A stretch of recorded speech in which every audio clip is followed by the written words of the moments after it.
bilang mag-fellowship, nais ko po munang magbahagi po sa inyo ng salita ng Diyos. Amen. 2 Corinthians chapter 9, ikalawang Korinto, kabanata 9. Matagal na, merong kwento ko tungkol sa matalino at mabait na hari na namumuno sa lugar ng Persia. Mahal ng haring ito ang mga tao na nasasakupan niya.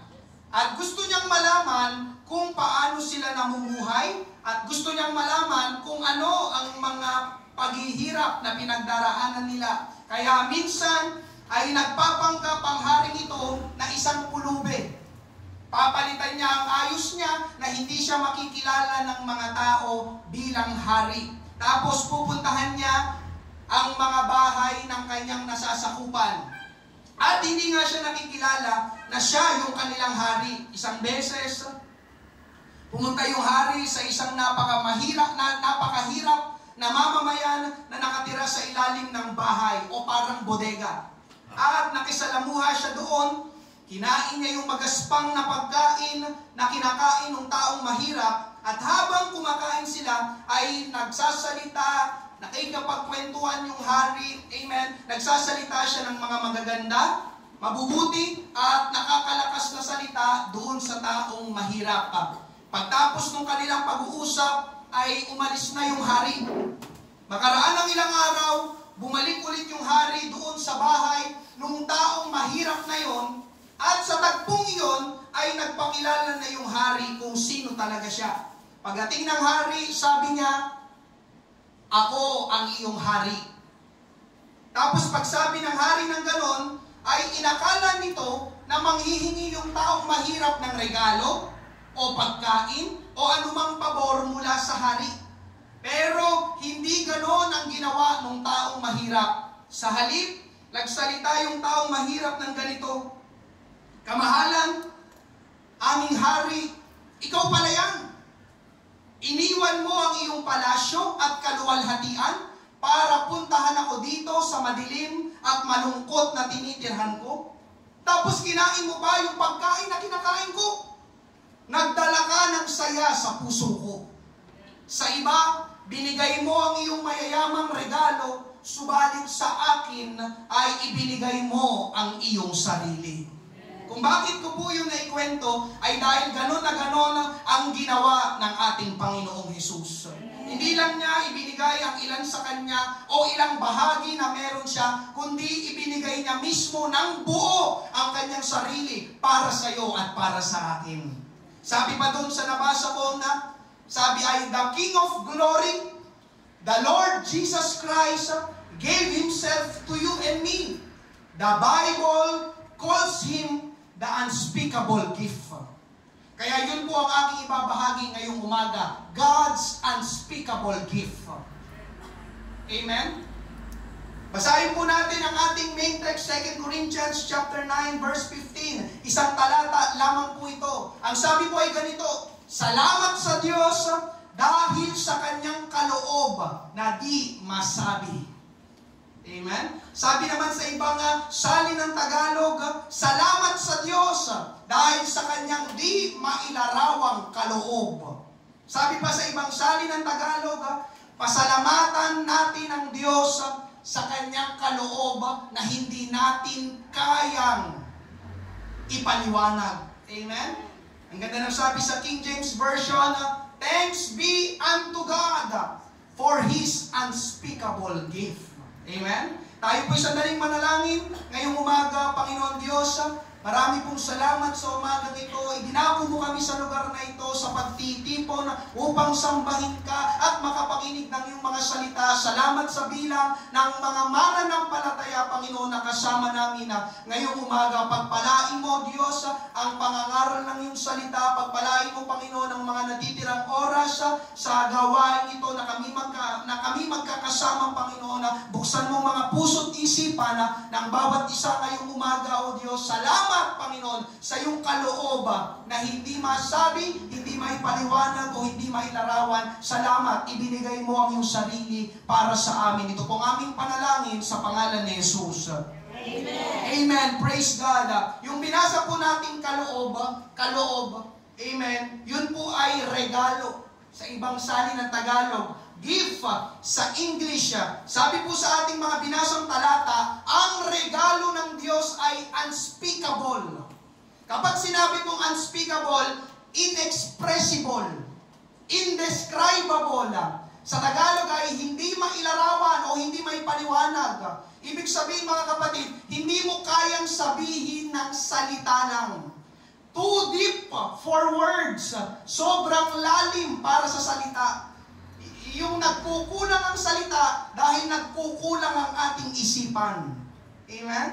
Ito yung panahon ng bigayan ng regalo. Sa 25 ay merong magbibigay sa inyo ng regalo. Salamat sa ating Panginoon. Galing sa inyong mga kaibigan, galing sa inyong mga kamag-anak, galing kay ninong, kay ninang, o baka ang ilan sa inyo ay nakatanggap na.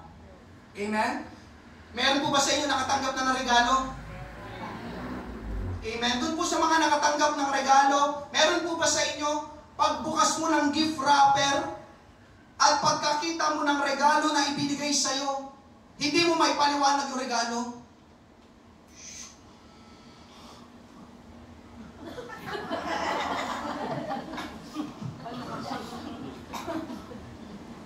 Eh pagkita mo, bimbo lang naman. Di ba? Pero maganda, since nakatanggap na regalo, pagbukas mo, hindi mo may paliwanag yun. O hindi mo may paliwanag kasi nainis ka. Ibig sabihin, hindi may paliwanag yung nahihirapan kang bigkasin. Yung salita na sasabihin mo. Amen? Diba? Mga kapatid, yung mga matatanggap natin regalo ngayon, kaya natin yung ipaliwanag. Kaya natin yung ilarawan. Pero itong regalo ng Diyos na ito, too deep for words.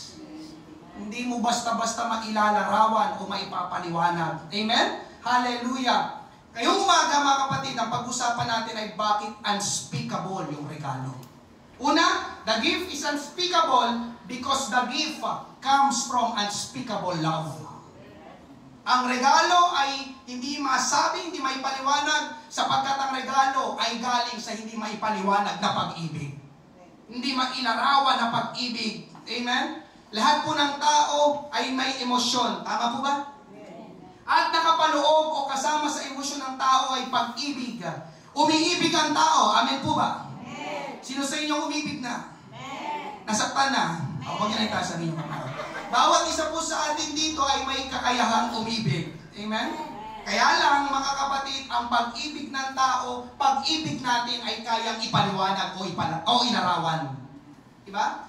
Umiibig ang tao dahil nagwapuhan, nagandahan siya. Amen. Katulad ni Rolin, nagwapuhan ata sa amin. Biro lang, biro. Umiibig ang tao dahil nasipagan siya. Amen. Umiibig ang tao dahil natalinuhan siya. Umiibig ang tao dahil nabaitan siya. Umiibig ang tao dahil mayaman siya. May kotse, may bahay, may magandang trabaho.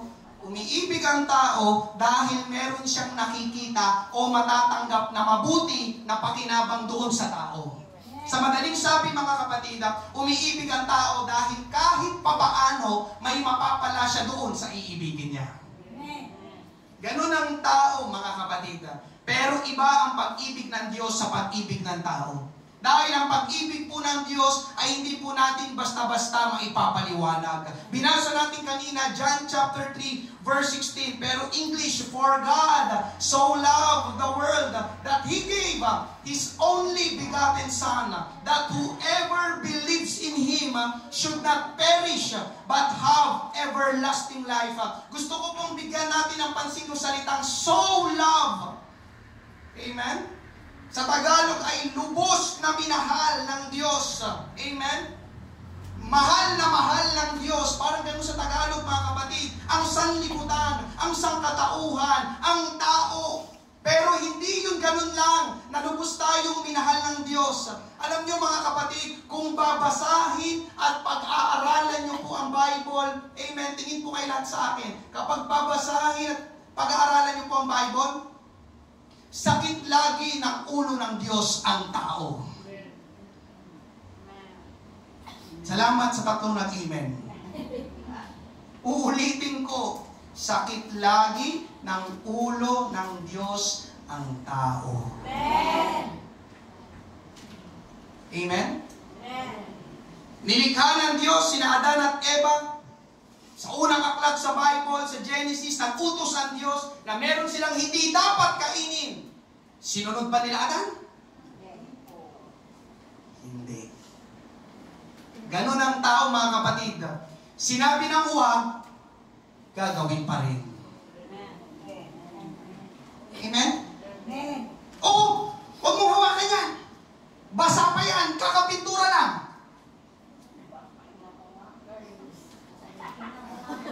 Ay, basa nga. Di ba?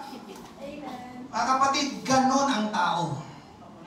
Sinabi na huwag, gagawin pa rin. Amen? Tapos pagdating sa panahon ni Noe, sukdulan ang kasamaan ng tao sa balat ng lupa. Genesis chapter 6 verse 5. Nakita ng Panginoon na napakasama na ng tao sa lupa at ang bawat haka ng mga pag-iisip ng kanyang puso ay palagi na lamang masama. Bibiruin niyo mga kapatid, tingnan niyo yung sinabi sa bandang dulo, ang kanyang puso ay palagi na lamang masama. Ito ay mga tao. Amen? Walang ibang inisip ang mga tao sa panahon ni Noe, kundi puro kasamaan. At hindi lang po yung sa panahon ni Noe, naniniwala ko mga kapatid, maging sa panahon natin, ganun pa rin ang nangyayari. Amen? Amen? Manood lang po kayo ng balita, makikita niyo na po ang kasamaan ng tao.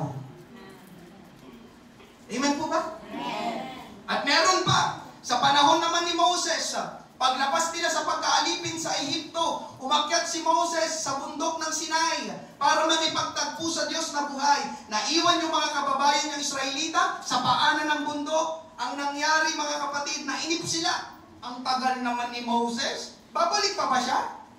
Mabuti pa, gumawa tayo ng Diyos na pwede nating sambahin. Exodus 32, verse 1 to 2, tapos talon tayo ng verse 4, nang makita ng bayan na nagtatagal si Moises ng pagpanaog sa bundok, ay nagtipon ng bayan kay Aaron at sinabi sa kanya, tumindig ka at igawa mo kami ng mga Diyos na mangunguna sa amin.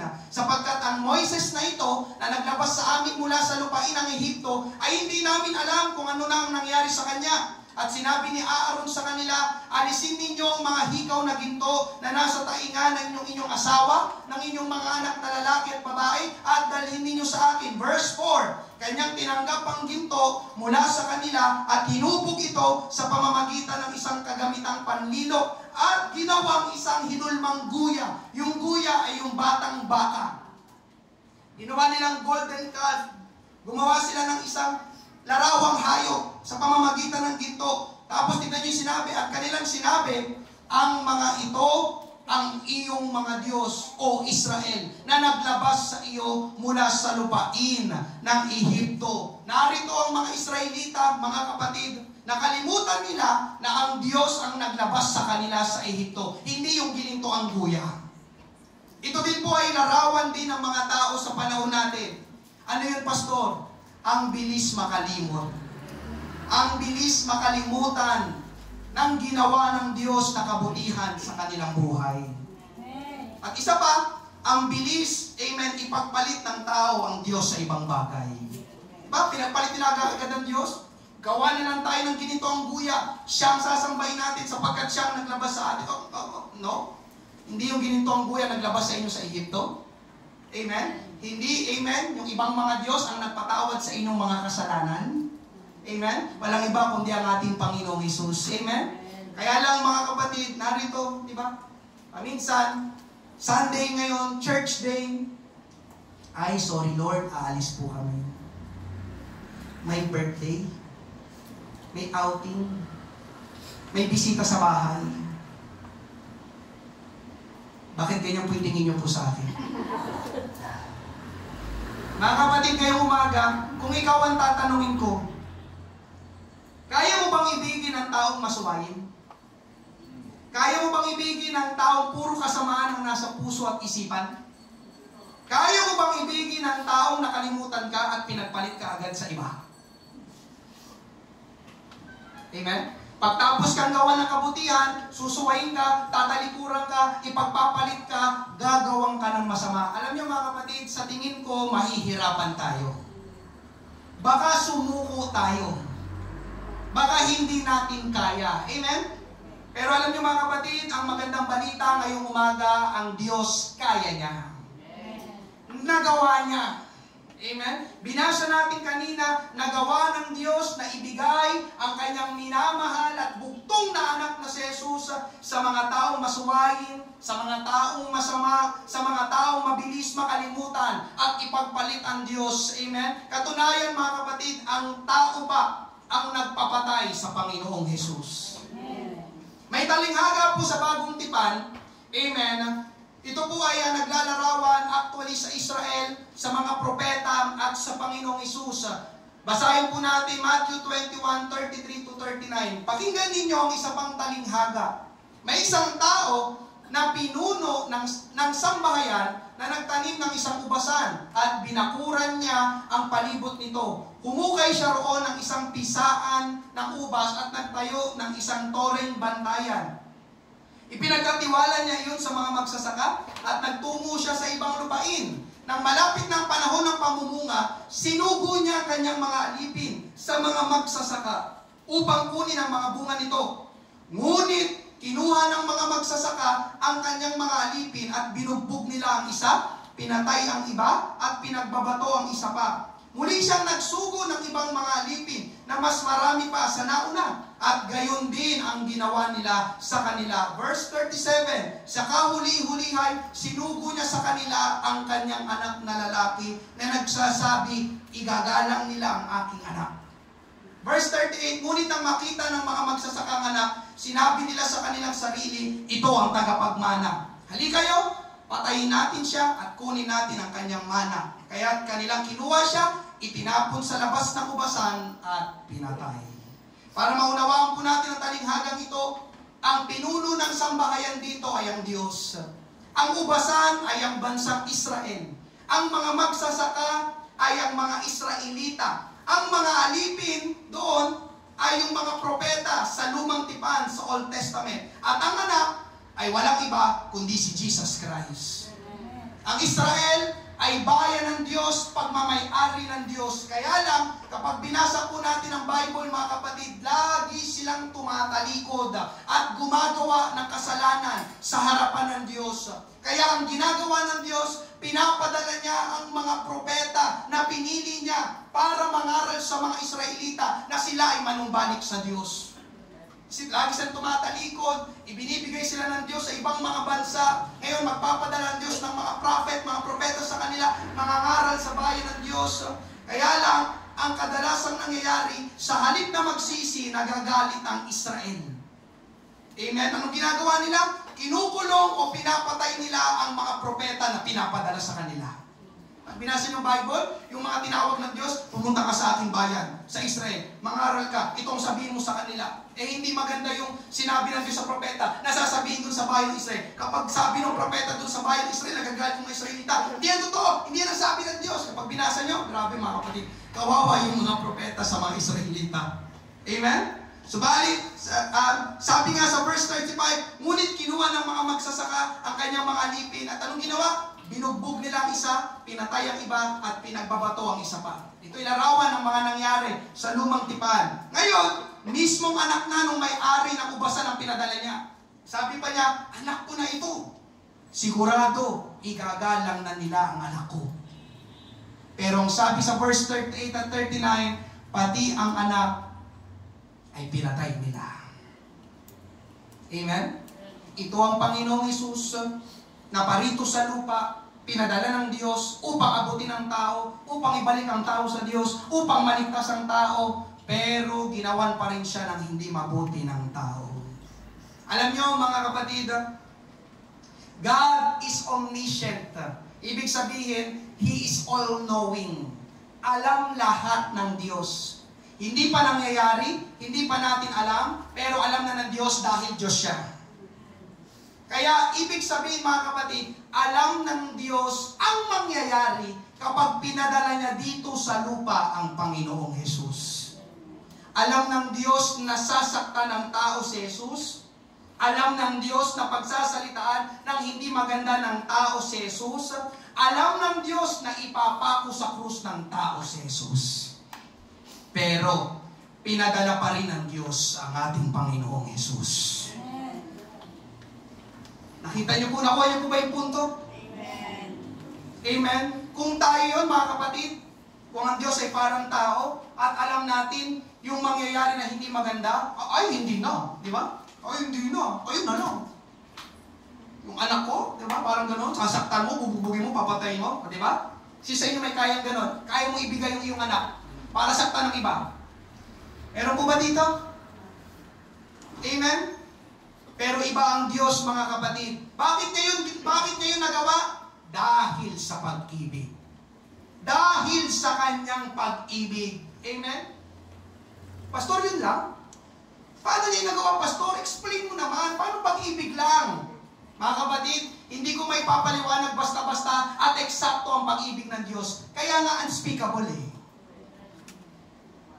Diba? Pastor, paano pag-ibig lang? Paano niya pa nagawa yun? Ibigay yung kanyang anak dahil sa pag-ibig. Kapatid, sorry, hindi ko kaya explain. Unspeakable eh. Hindi ko kaya basta eksakto may paniwanag sa inyong pag-ibig ng Diyos. Kasi hindi natin naranasan yung naranasan ng Diyos. Hindi natin naramdaman yung naramdaman ng Diyos. Nang kanyang ibigay ang kanyang buktong na anak. Amen po ba? Tingnan niyo sabi sa Ephesians 3:18-19. Aking idinadalangin na magkaroon kayo ng kapangyarihang matarok. Ibig sabihin ng matarok, maabot. Kasama ng lahat ng mga banal, ang luwang, haba, taas, at lalim. At upang makilala ang pag-ibig ni Kristo na higit sa kaalaman, upang kayo'y mapuno ng lahat ng kapuspusan ng Diyos. Ang sabi po sa English ay ganito, and I pray that you and all God's holy people will have the power to understand the greatness of Christ's love. How wide and how long and how high and how deep that love is. Christ's love is greater than anyone can ever know. But I pray that you will be able to know that love. Amen? Mga kapatid, ganito ang pag-ibig ng Diyos. Hindi matarok ang lawak, ang haba, ang taas, ang lalim. Kaya nasabi na lang dito ay, I pray sa bandang dulo. I pray that you will be able to know that love. Sabi sa dulo. Kumbaga, sa salita nating mga tao, sana ay maunawaan nyo talaga ng lubusan ng pag-ibig ng Diyos. Kasi hindi natin basta-basta maunawaan, may papaliwanag ang pag-ibig ng Diyos. Yung nagsulat, amen, ito si Pablo sa Ephesians, di ba sabi niya, I pray na lang sana maunawaan nyo. How long, how wide, how deep, amen, yung pag-ibig ng ating Panginoon Diyos. Kasi mga kapatid, unspeakable, indescribable ang pag-ibig ng Diyos. Amen? At ito po ang kwento ng Pasko, mga kapatid, sa ating Panginoon. Sabi nga ni Max Lucado, the story of Christmas is the story of God's relentless love for us. Ang kwento ng Pasko ay kwento ng walang humpay na pagmamahal ng Diyos sa atin. Amen? Kaya ang Pasko, mga kapatid, ay hindi po tungkol lang sa Noche Buena. Hindi po tungkol lang sa aguinaldo. Hindi po tungkol lang sa mga bagong gamit, kundi ang Pasko, mga kapatid, ay istorya ng pag-ibig. Hindi may larawang pag-ibig ng Diyos. Sa kabila ng ating mga kasalanan, kasamaan, kalikuan, amen, kakulangan, karumihan, inibig pa rin tayo ng Diyos. Amen? Inibig tayo mismo ng ating Panginoong Hesus. Alam niyo, mga kapatid, yung kanyang kapanganakan ay tanda ng kanyang pag-ibig sa iyo at sa atin. Amen? Kaya sabihin mo sa katabi mo, mahal ka ng Diyos. Amen? Pangalawa, pag-usapan natin, mga kapatid, the gift is unspeakable because the gift involves unspeakable sacrifice. Ang kaloobang regalo, amen, ay hindi may paliwanag o hindi masabi sapagkat ang regalo ay nagsasangkot ng hindi masabing sakripisyo. Ang regalo na tinutukoy dito, mga kapatid, ay ang ating Panginoong Hesus. Sabi ko nga kanina, na parito ang Panginoong Hesus, ipinanganak bilang sanggol, pero mga kapatid, hindi siya nanatiling sanggol. Siya ay lumaki at naging adult. Kapag binasa nyo ang Bible, siya po ay 30 years old nang siya'y magpasimulang magministeryo, mag-ikot-ikot sa kanilang lugar para mangaral at gumawa ng mga himala. Pero habang lumalaki ang Panginoon, mga kapatid, kapatid, hindi naging madali, kundi pahirap na pahirap ang sitwasyon. Dahil siya po ay nandito sa mundo at ang mga tao ay makasalanan. Kumbaga mga kapatid, sabi nga sa paglalarawan, yung singaw ng lupa ay kasamaan dito sa lupa, dito sa mundo. Ay nabasa po kung ganito yung kanyang paglalarawan sa Panginoong Hesus nung siya ay nandito sa lupa. Hindi ko alam kung nalagay ko pala. Sabi dyan, tatagalugin ko na lang mga kapatid, ang mga kasalanan at kapighatian ng mundo ay ginawa ang kanyang landas, yung landas ng ating Panginoon, na parang hubad na paa sa matutulis na bato. Anong ibig sabihin ng mga kapatid? Yung para bang kada hakbang ng Panginoong Hesus dito sa mundo, nung siya'y narito, para bang kada hakbang niya, ang kanyang tinatapakan ay merong matutulis na bagay. Nawala siyang suot na sandalyas. Hubad na paa. Nakuha niyo ba mga kapatid? Ganon daw yung parang kalagayan ng Panginoon nung siya ay narito sa lupa. Amen?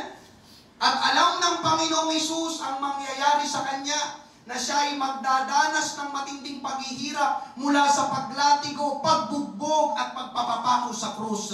Ang sabi Isaiah 53, 3-5, siya'y hinamak at itinakwil ng mga tao, isang taong nagdurusa at sanay sa kalungkutan. At gaya ng isa na pinagkuplihan ng mukha ng mga tao, siya'y hinamak at hindi natin siya pinahalagahan. Tunay na kanyang pinasahan ang ating mga karamdaman at dinala ang ating mga kalungkutan. Gayunmay, ating itinuring siya na hinampas, sinaktan ng Diyos at pinahirapan. Ngunit siya'y nasugatan dahil sa ating mga pagsuway. Siya'y binugbog dahil sa ating mga kasamaan. Ipinataw sa kanya ang parusa para sa ating kapayapaan. At sa pamamagitan ng kanyang mga latay ay gumaling tayo.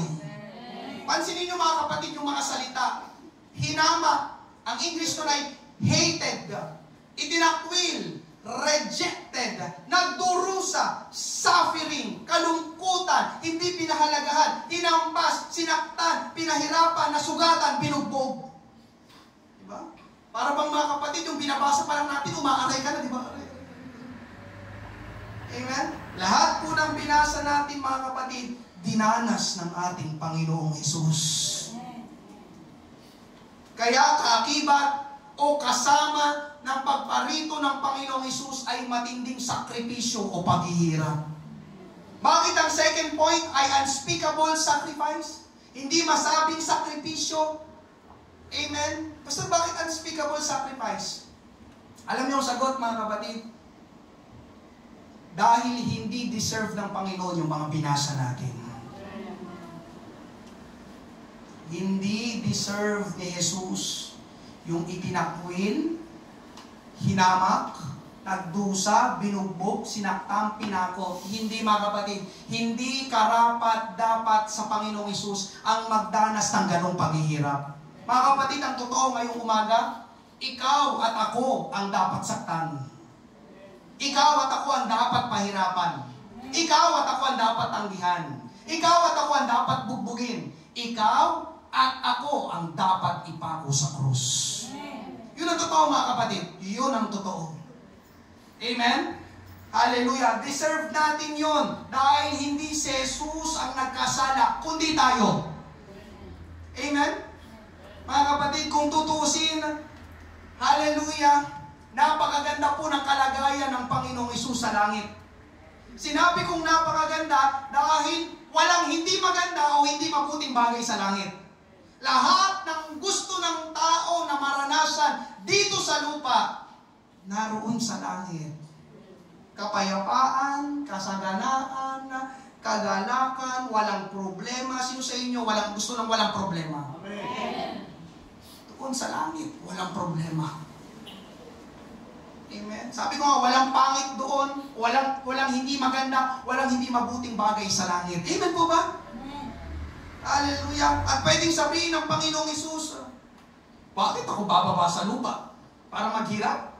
Para bugbugin? Para ipako sa krus? No way. Hindi na oy. Amen? Dito na lang ako sa langit. Bahala ang tao sa ginawa nila. Amen po ba? Pwedeng sabihin nun ng ating Panginoon, bahala ang tao, ginawa nila yun eh. Sila ang magsakripisyo. Pero salamat sa Panginoon, hindi ganun ang ginawa niya. Bumaba pa rin si Jesus dito sa lupa at ipinanganak bilang sanggol. Kaya tayo may Pasko na ipinagdiriwang ngayon. Palakpakan natin ang ating Panginoon. Hallelujah. Alam niyo mga kapatid, kahit na alam ng Panginoong Hesus ang mangyayari sa Kanya, kahit na alam ng Panginoong Hesus ang dadanasin niya dito sa lupa, sa kamay ng mga tao, ibinigay pa rin niya ang Kanyang buhay at pinili ang kalooban ng Diyos Ama sa langit. Amen? Makikita po natin yon sa hardin ng Getsemani. Ito po yung gabi bago siya ipako sa krus, bago siya hatulan. Ang sabi po ay ganito, Luke 22 verses 41 to 42 and 44. Amen? Siya yung humiwalay sa kanila na may agwat na isang pukol ng bato. Siya'y lumuhod at nanalangin, Ama, kung ibig mo, ilayo mo sa akin ang kopang ito. Ngayon may, huwag ang kalooban ko ang mangyari, kundi ang sa iyo. Verse 44, sa kanyang matinding paghihirap, take note, sa kanyang matinding paghihirap, ay nanalangin siya ng higit na taimtim, at ang kanyang pawis ay naging gaya ng malalaking patak ng dugo na tumutulo sa lupa. Biruin nyo mga kapatid ko sa Panginoon, ang Panginoon, hindi pa siya inuhuli, hindi pa siya nilalatigo, hindi pa siya pinapako, pero nararanasan na niya ang matinding paghihirap doon pa lang sa pananalangin. Amen. Hindi pa siya inuhuli dyan. Pero pag binasa niyo, pakibalik yung verse 44. Amen. Tignan niyo mga kapatid, sa kanyang matindi na, doon pa lang sa pananalangin, matindi na yung kanyang paghihirap. Amen. Amen. Hindi pa siya dyan sinasaktan physically. Amen. Tignan niyo pa ang sabi. Amen? Pakibalik ulit. At pataas, ang kanyang pawis ay naging gaya ng malalaking patak ng dugo. Sino sa inyo pinagpawisan na? Tapos yung pawis tumulo, dugo. Sino po sa inyo nakaranas na ng ganun? Meron na po ba? Wala. Amen. Ang ibig sabihin ng pastor, na yung kanyang pawis ng ating Panginoon ay naging gaya ng parang dugo. Ito po'y pagpapakita ng intense physical pain, intense emotional pain, intense mentally pain, intense spiritually pain. Nagsama-sama lahat ng iyon mga kapatid. Habang siya'y nananalangin doon sa hardin ng Getsemani, nakikipagpuno siya sa kanyang sarili.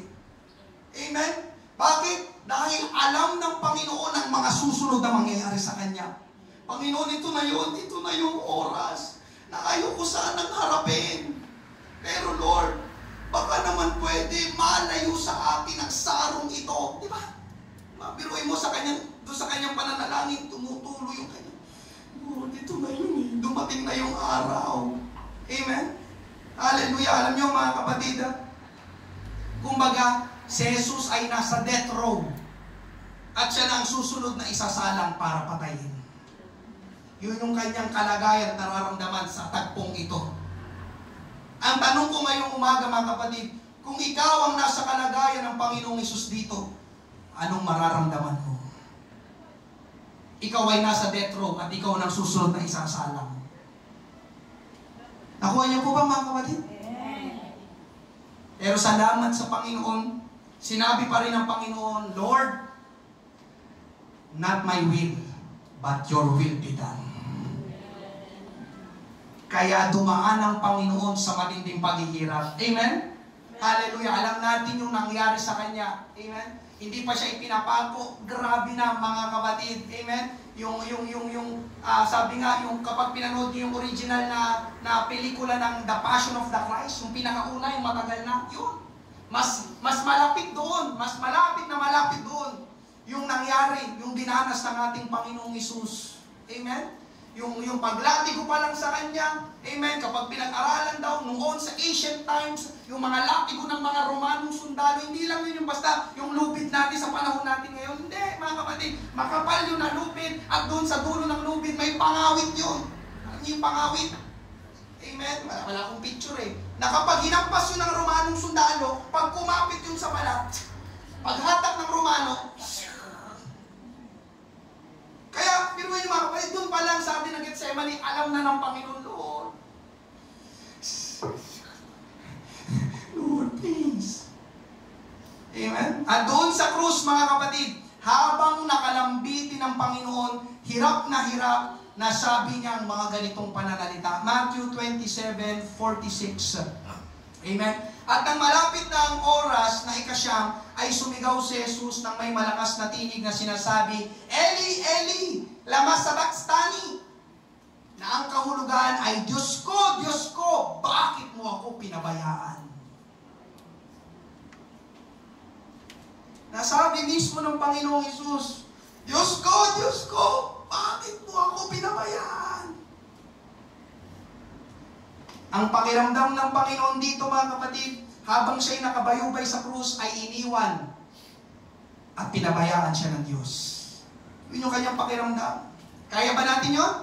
Sino sa inyo may kaya ng ginawa ng Panginoon? Wala. Amen? Wala sa atin dito ang makakagawa ng ginawa ng Panginoong Hesus. Amen? Sabi ko nga sa inyo kanina, baka pag nakita pa lang natin yung itsura ng latigo, di ba, mahimatay na tayo. Hindi ka pa hinahagupit, nahimatay ka na, di ba? Amen? Kaya alam niyo mga kapatid, grabe ang sakripisyo na ginawa ng ating Panginoon. Ginawa yun ng Panginoon? Dinanas yun ng Panginoon? Hinarap yun ng Panginoon? Binigay ng Panginoong Hesus ang kanyang mismong sarili para mahirapan, para magdusa, para mamatay para sa atin. Paano niya nagawa yun? Mga kapatid, hindi ko rin kaya ipaliwanag eh. Kaya nga unspeakable sacrifice. Hindi siya dapat ang dumanas noon, ikaw. Pero pinalitan ka ng ating Panginoong Hesus. Amen? Tapos, ngayong umaga mga kapatid, babaliwalain natin. Hindi natin pinahahalagahan ang sakripisyo na ginawa ng ating Panginoon. Amen? Pastor, paano ba natin binabaliwala yun? Binabaliwala at winawalang halaga natin ang ginawang sakripisyo ng Panginoong Hesus kapag tayo ay nagpapatuloy sa kasalanan. Kapag naninigarilyo ka pa rin, kapag nagsisinungaling ka pa rin, kapag nagmumura ka pa rin, tinatapakan mo yung sakripisyo na ginawa ni Jesus doon sa krus. Amen po ba? Ulitin ko, kapag naninigarilyo ka pa rin, umiinom ka pa rin, baliwala sa pakailan ko sakripisyo ni Jesus. That's the truth, mga kapatid. Pinawalang halaga mo yun. Amen. Hallelujah. Paano ba? Kapag Sunday, ayaw mong umatay ng church, binabaliwala mo yung sakripisyo ng ating Panginoong Jesus. Amen po ba? Mga kapatid, nagsakripisyo si Jesus dahil sa atin. Yun ang totoo, dahil sa ating mga kasalanan. Kaya wag po nating baliwalain yung ginawa ng Panginoon para sa atin. Sabihin mo sa katabi mo, nagsakripisyo si Jesus para sa iyo. The gift involves unspeakable sacrifice. At pangatlo, panghuli, ngayong umaga mga kapatid, the gift brings with it unspeakable results.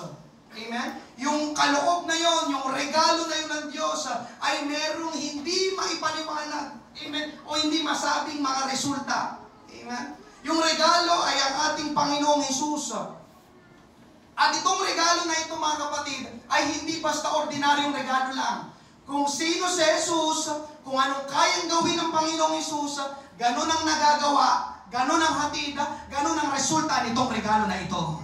Amen? Kaya kapag binigay sa'yo, mga kapatid, listen, kaya kapag binigay sa'yo ang regalo na ito ng Diyos, ang Panginoong Hesus, tanggapin mo. Amen? Sino sa inyo ang nakatanggap na ng regalo ng Diyos? Si Jesus Christ. Kung hindi mo pa tinatanggap ang Panginoon, mamaya may altar call tayo, tanggapin mo, amen, ang regalo ng Diyos. Yun talaga ay para sa iyo. Amen? Hallelujah. Ngayon, Pastor, bakit? Bakit ko naman tatanggapin? Dahil ang regalo ng Diyos ay makakaapekto sa lahat ng bahagi sa ating buhay. Una mga kapatid, God's gift is forgiveness of our sins. Ang regalo ng Diyos ay kapatawaran sa ating mga kasalanan. Amen? Mga kapatid, ngayong umaga, Amen. Hindi ka kayang patawarin ni Maria.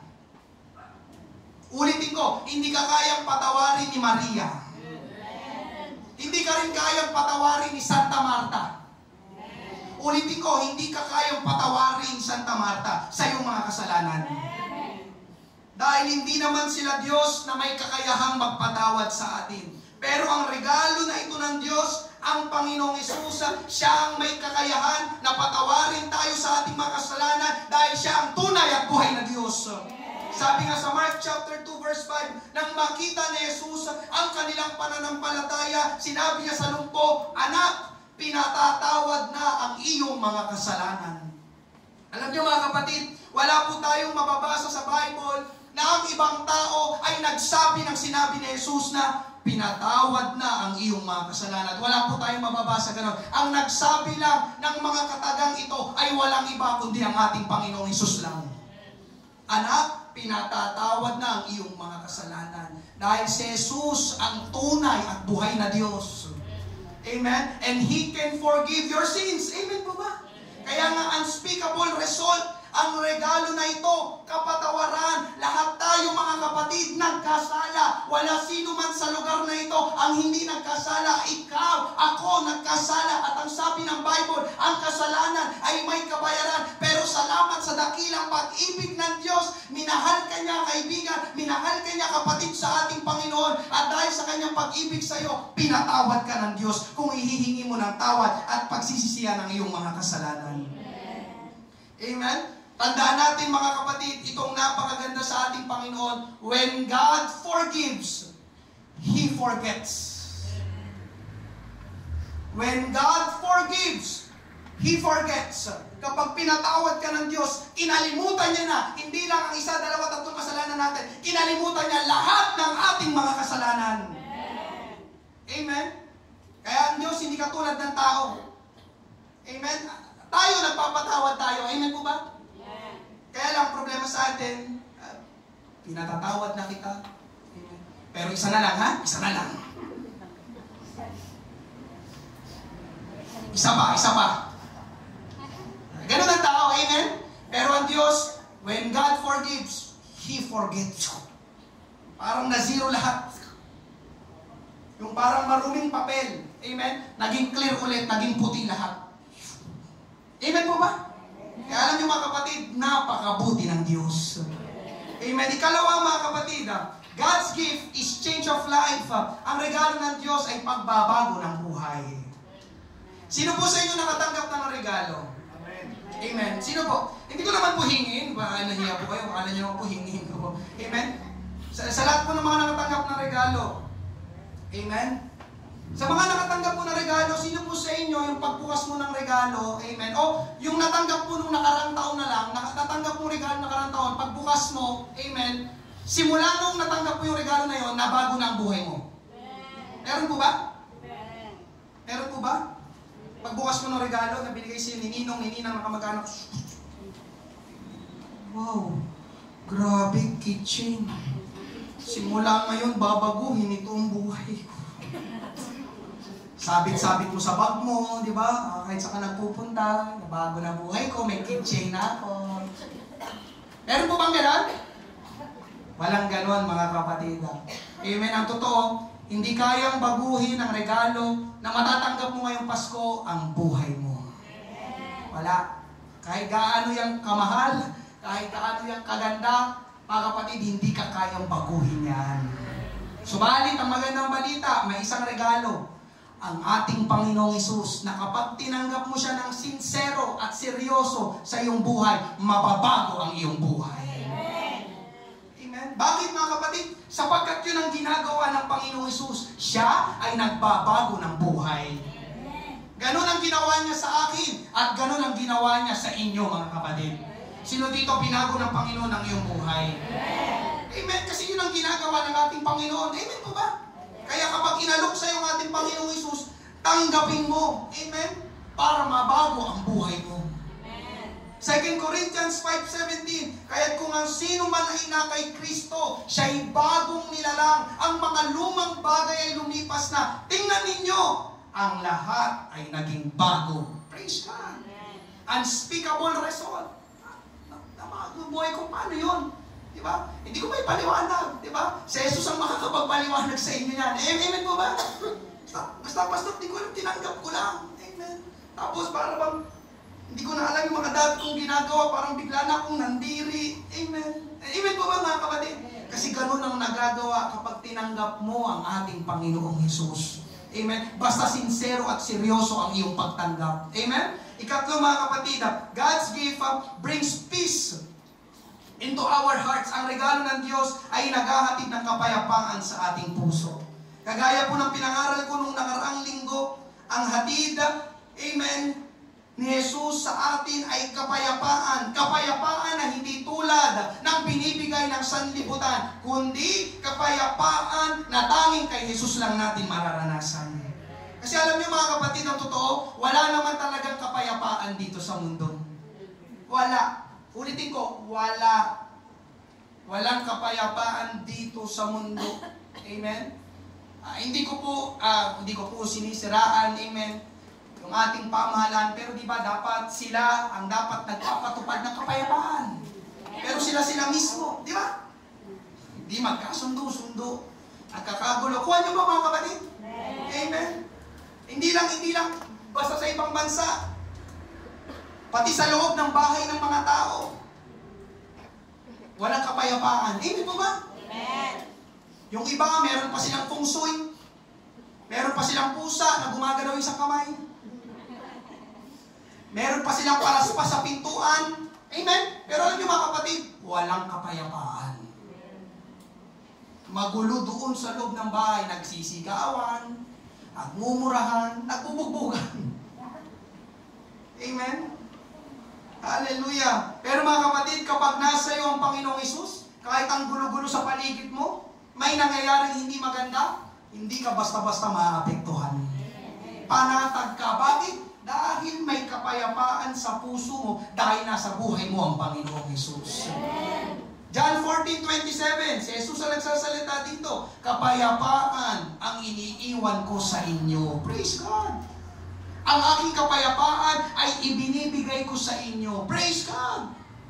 Hindi gaya ng ibinibigay ng sanlibutan, ang ibinibigay ko sa inyo. Huwag mabagabag ang inyong puso o matakot man.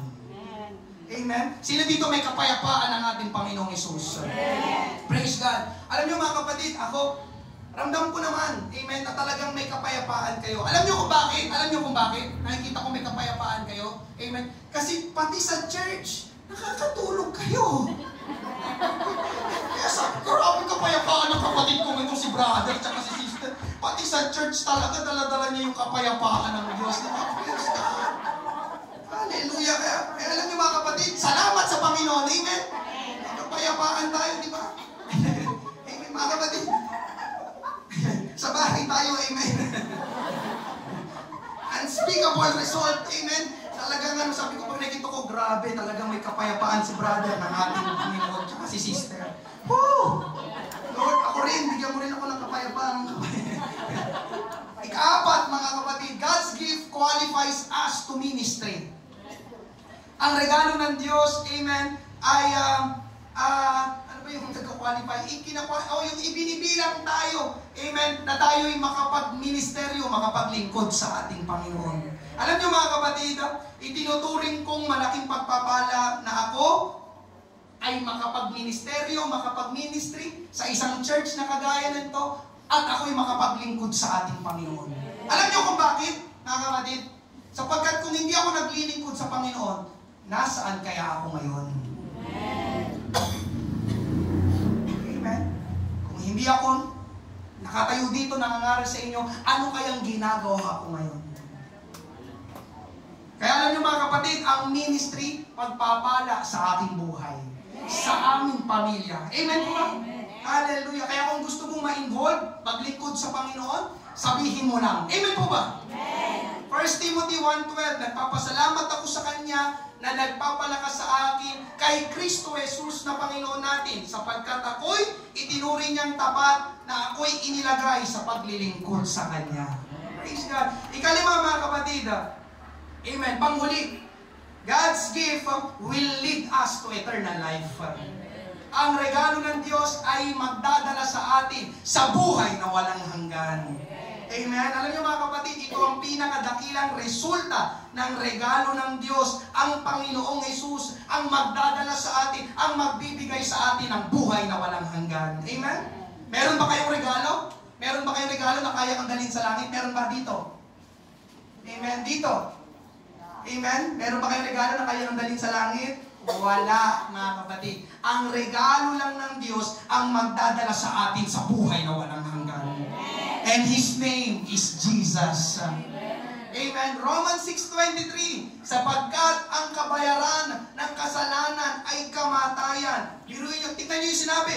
Ngunit ang kaloob ng Diyos o regalo ng Diyos na walang bayad, biruin nyo mga kapatid, walang bayad, amen, ay buhay na walang hanggan kay Kristo Jesus na Panginoon natin. Amen.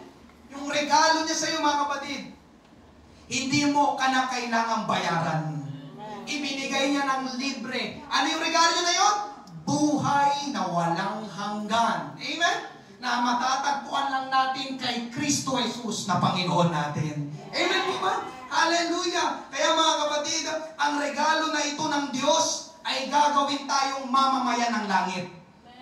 Citizens of heaven. Amen? At sinabi ko nga kanina, ang langit ang pinakamagandang lugar na mapupuntahan ng tao. Amen? Alam niyo mga kapatid, I believe 101% naniniwala ako na hindi mo pagsisisihan na ikaw ay mapunta sa langit. Amen?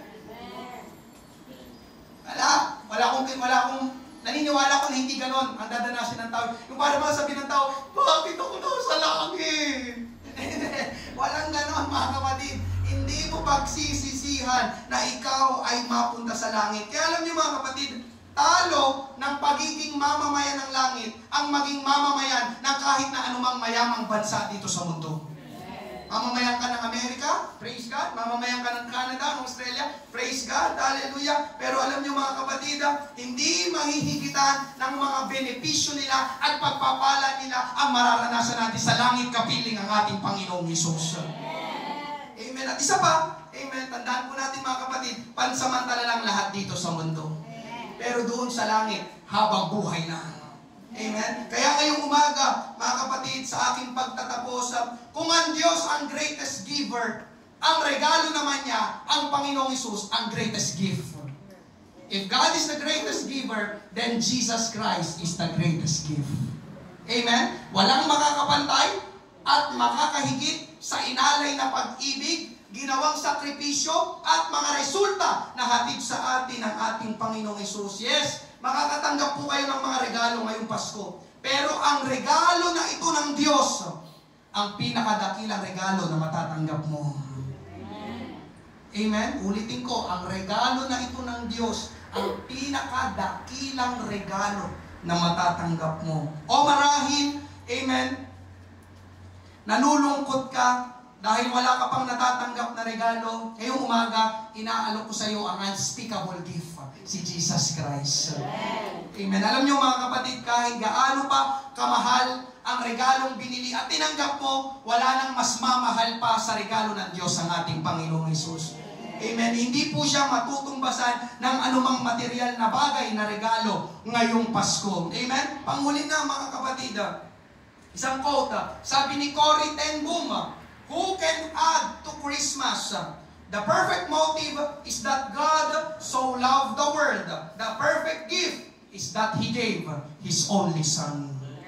Sino pang maaaring magdagdag sa Pasko? Ang perpektong motibo ay mahal na mahal ng Diyos ang sanlibutan. At ang perpektong regalo ay ibinigay niya ang kanyang buktong na anak.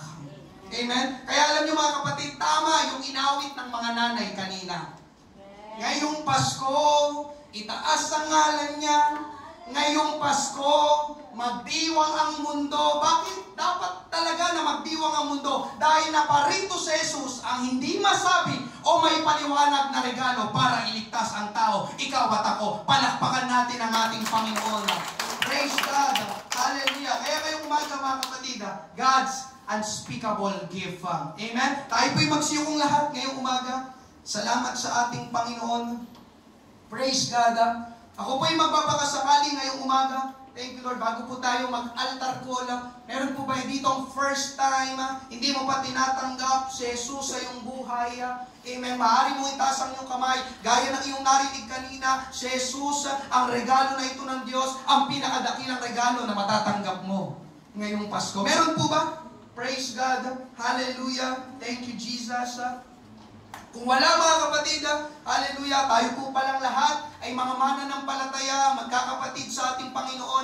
Tayo pa rin po ay mag-altar call habang tayo po ay umaawit. Ito ang oras na ating alalahanin, amen, ang tunay na diwa, ang tunay na dahilan, ang tunay na kahulugan ng Pasko, amen, ang hindi masabi o hindi may paliwanag na regalo ng Diyos, amen. Habang inaawit po natin, binubuksan natin ang altar, how great is our God, amen, dahil tunay na napakadakila ng ating Panginoong Diyos.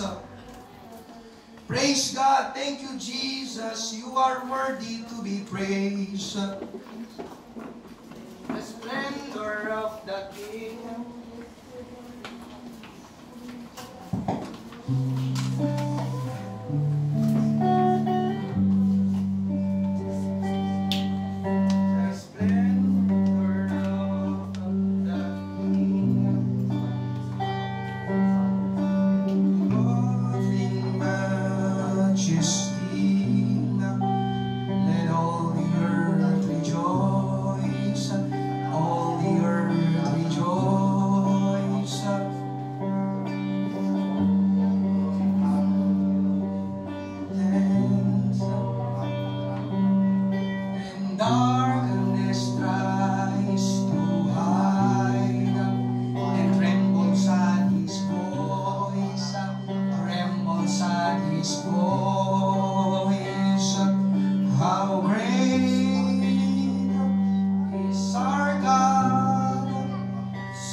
The Godhead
Thank you, Lord. Thank you, Lord. We give you glory and we give you praise. Hallelujah. Maraming pong salamat, Panginoong Jesus. Hallelujah. Tunay na napakabuti ng ating Panginoon. Amen? Hallelujah. Hindi matutumbasan, hindi mapapantayan at hindi mahihigitan ang ginawa ng Panginoon Diyos. Amen? Para sa ating lahat. Ibinigay niya ang isang unspeakable gift ng ating Panginoong Jesus. Amen? Siya ang tunay na kahulugan kung bakit may Pasko. Nauwi tayo ngayong umaga, mga kapatid. Magpasalamat tayo sa ating Panginoon. Amen. Thank you, Lord. Tayo po'y magtapos sa isang panalangin. Tayo po'y magsiung lahat. Panginoon Diyos, kami po'y nagpapasalamat sa umagang ito. Unang-una sa lahat, sa ginawa mo, Panginoon Diyos. Mahigit 2,000 na taong ang nakaraan, Panginoon Diyos. Ibinigay mo ang iyong buktong na anak, Panginoon. Hallelujah. Para sa aming mga kasalanan, para sa aming kaligtasan, Panginoon. Tunay, Panginoon Diyos, na walang makakahigit at makakapantay sa iyong pag-ibig, Panginoon, para sa amin. Lord, tulungan mo, Diyos, ang bawat mananampalataya sa lugar na ito, Panginoon Diyos, lalo na, Panginoon Diyos, sa Bisperas, Panginoon, ng Pasko, sa gabi, O Diyos, ng December 24, Panginoon, ang tumatak sa aming puso't isipan ay Ikaw, Panginoong Jesus. Ang ginawa mo para sa amin, Panginoon, hallelujah, aming samantalahin ang oras, Panginoon, ang gabi na iyon, na kami, O Diyos, ay magpuri, sumamba, at magpasalamat sa iyo, Panginoon, sa iyong walang hanggan at dakilang regalo, Panginoon, para sa aming lahat. Marami pong salamat, O Diyos. Pagpalain mo, Panginoon, ang mga natitirang oras sa umagang ito, Panginoon. Pagpalain mo ang aming mga pagsasalu-saluan, ang lahat, Panginoon Diyos, ng mga nagdala, Panginoon. Ibalik mo sa kanila ng maraming beses ang masaganang pagpapala. Ito po ang aming panalangin. Sa pangalan ni Jesus, lahat ay magsabi ng Amen. Praise God. Pakpakan po natin ang ating Panginoon. Picture po tayo. Picture daw po tayo. Amen.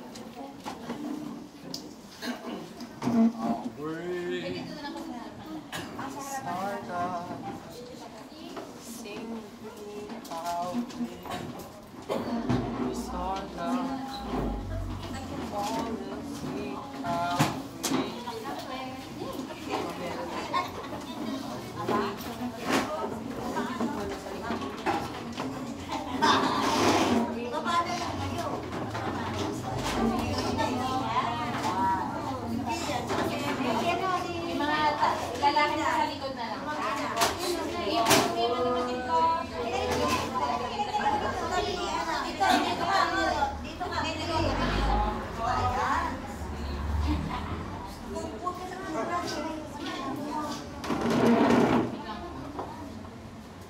Sabihin niyo lang po, Merry Christmas. 1, 2, 3, go! Merry Christmas! Picture time. Okay na. Nice. Picture time. Sa pinakamalaki. Hindi naman yun.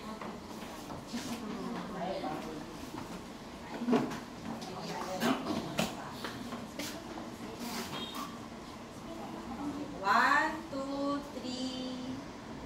Saka 1, 2, 3. Hindi ako nakuha. Ang ganda pa. Thank you po. Thank you po. Amen. Hallelujah.